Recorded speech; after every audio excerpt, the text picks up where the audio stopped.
grant a pathway to citizenship. Joining me now to weigh in, Congressman Byron Donalds. Sir, thank you for being here. Thanks for having me.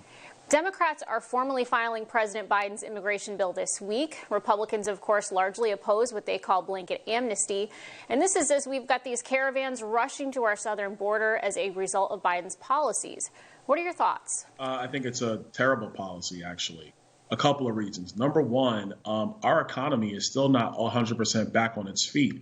We have millions of Americans who are out of work. The last thing that we need to do is unveil a new immigration plan, which basically supercharges a pathway to citizenship and also provides many different new visas and protection statuses to people in the country illegally. That's the wrong way to go. Number two, what we should be doing is protecting our southern border, not opening up the spigot, which is going to produce, like you said, more caravans coming to the United States. That is the last thing we need to be doing right now. This is once again political payback for Joe Biden to the people that supported him, and it's just the wrong policy at the wrong time. There are more than 10 million Americans right now who are considered unemployed. And of that number, nearly 1 million of those are Black Americans. And many people are pointing to Biden's immigration policies and the devastating impact on Black communities.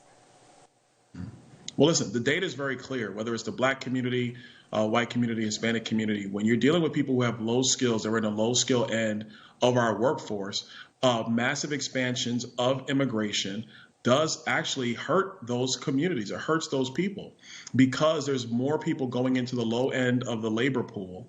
And what happens is it actually makes it much harder for Americans to get jobs. What we need to be doing is securing the country, getting over COVID-19. This administration should simply be focusing on vaccines and vaccines only. There's time to talk about other public policy, but the nation's got to get back on its feet. The last thing we should do is bring more workers into the United States when you have millions of Americans, including millions of Black Americans, who are either unemployed or underemployed.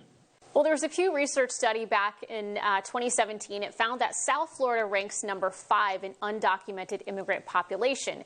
Now, I know that's focused more on the east coast of Florida. You're on the Gulf side. But that is a huge population. How would this affect your constituents?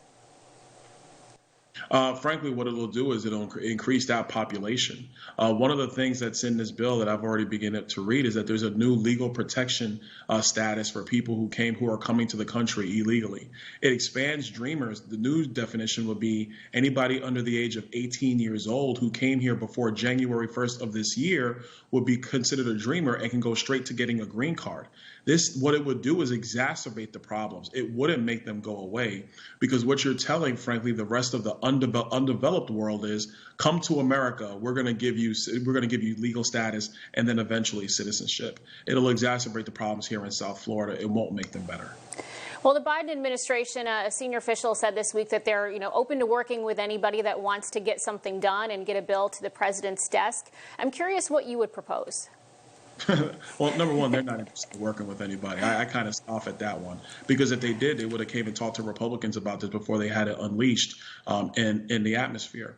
Honestly, what we need to be doing first and foremost is two things. Continue to secure the southern border. The administration just stopped that 2 weeks ago with an executive order. That order should be reversed. Finish wall construction on the southern border. Number two, let's actually fix the existing visa process. Right now, we don't even track visas that are overstayed for people who are here in the United States. We don't track those visas now. We don't make sure that those people return to their home country because they did sign a binding document that said that when their visa expired, they would return to their home country. We don't even check that and make sure that people are actually doing that.